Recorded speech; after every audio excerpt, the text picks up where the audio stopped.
এখনও অনেক বড় একটা ট্রমাটাইজের মধ্যে আছে। এখন এটা আসলে কবে ওর ব্রেন থেকে রিলিফ পাবে আমি জানি না। অ্যাকচুয়ালি যখন ও এই মুভিটা করে আমরা সবাই অনেক প্রাউড ছিলাম যে যাক এইবার নুসরাত ফারিয়ার খুব ভালো একটা টার্নিং পয়েন্ট মেবি।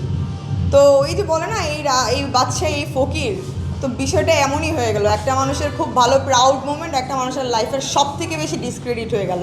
এখানে ওর কি আদৌ কোনো হাত আছে? এই মুভিটার সময় কিন্তু অনেক আমি যতটুকু জানি যে অনেক ইন্টারভিউ নেওয়া হয়েছে, এই প্রত্যেকটা ক্যারেক্টারের জন্য ইন্টারভিউ নেওয়া হচ্ছে। তো কোন ক্যারেক্টারের জন্য কাকে বাছাই করবে এরকম একটা ব্যাপার স্যাপার ছিল, আমি যতটুকু শুনেছি দূরের থেকে। সো মানে ওকে চুজ করে নেওয়া হয়েছে। আরও 10টা মুভি যেরকম ও করেছে এটা তো সেরকম চুজ করে নেওয়া হয়েছে। সো তাহলে যদি মানে সাজা কোনো ক্যারেক্টারের জন্য পেতেই হয়, তাহলে আরও কোনো ক্যারেক্টারে কোনো ঝামেলা করছে কিনা সেরকম ক্যারেক্টার খুঁজে খুঁজে আসলে সব আর্টিস্টদের এরকম সাজা পেতে হবে। সো এই মিডিয়া কেন্দ্রিক এটা যেহেতু একটা সাংস্কৃতিক অঙ্গন, আমরা বলিও যে ক্যারেক্টারের সাথে চরিত্রের সাথে একটা কাল্পনিক বা এরকম সেরকম।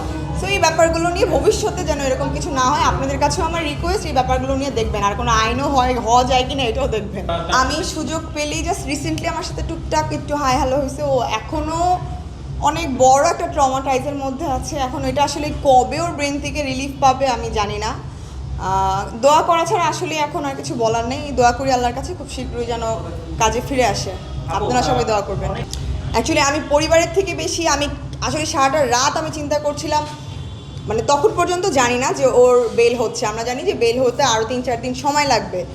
আমি আসলে কিভাবে পরের দিন দেখা করার কোনো ওয়ে করা যায় বা খাবার দাবার বা ড্রেস আপ কী করা যায়, আমি সারাটা দিন আসলে ওই লিঙ্ক আপ খোঁজার পিছনে দৌড়িয়েছি। সো আমার আসলে ফ্যামিলির কারোর সাথে কথা হয়নি ওইভাবে। তখন নার্ভাস বলতে কি, আমি সারা রাত জাগনা ছিলাম। বুঝি বললাম যে আমি এমন কোনো মানুষ নেই আপনাদের মিডিয়া রিলেটেড যে দেখলে বুঝবে যে হ্যাঁ আমাকেও নক দিয়েছিল। আমি জানি সে এই ব্যাপারে জানে না, তারপর আমি তাকে নক দিয়েছি। আচ্ছা ওনাকে চিনো? আচ্ছা এই বড় লেভেলের কেউ আছে? আচ্ছা আইজিকে চিনো? আচ্ছা কাকে কার কাছে যাওয়া যাচ্ছে, এই ব্যাপারটা কে সলিউশন করবে? এরকম অনেক মাল্টিপল পার্সনকে আমি নক দিয়েছি। সো সারাটা রাত আমার নিজেরই অনেক ট্রমাটাইজের মধ্যে গিয়েছে, কারণ আমি নিজেও একটা এরকম একটা ভুক্তভোগী মিথ্যা একটা মামলা নিয়ে বিগত 4 বছর ধরে।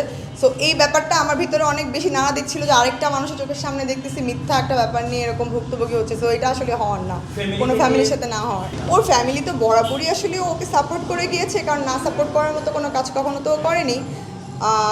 এই ব্যাপারটা আসলে আমি এখন জানি না, পুরোটাই আসলে ওর উপর ডিপেন্ড করে ও আসলে কী করবে। রিসেন্টলি কিছু টক শোর মধ্যে কিছু উপস্থাপিকা আপুরা যারা আছেন, মানে আগের উপস্থাপনা ব্যাপারটা ছিল অনেক বেশি রেসপেক্টের, যে একটা আর্টিস্ট আসবে তাকে কত সুন্দর রেসপেক্টের সুরে আবদারের সুরে আমি কোনো কথা তার কাছ থেকে নিব। অ্যান্ড আর্টিস্টরাও কারা অ্যান্ড আসলে উপস্থাপিকারাও কারা। এখন আসলে কী যে হচ্ছে, মানে সব মানে ভিউ যেভাবে পাবো সেটার জন্য আসলে আমি কতটুকু কথা বলবো কি বলবো না এটাও আসলে এখন সোশ্যাল মিডিয়াতে কেউ জাজ করে না আগে। তো এই ব্যাপারগুলো আসলেই খুবই খারাপ দিকে যাচ্ছে।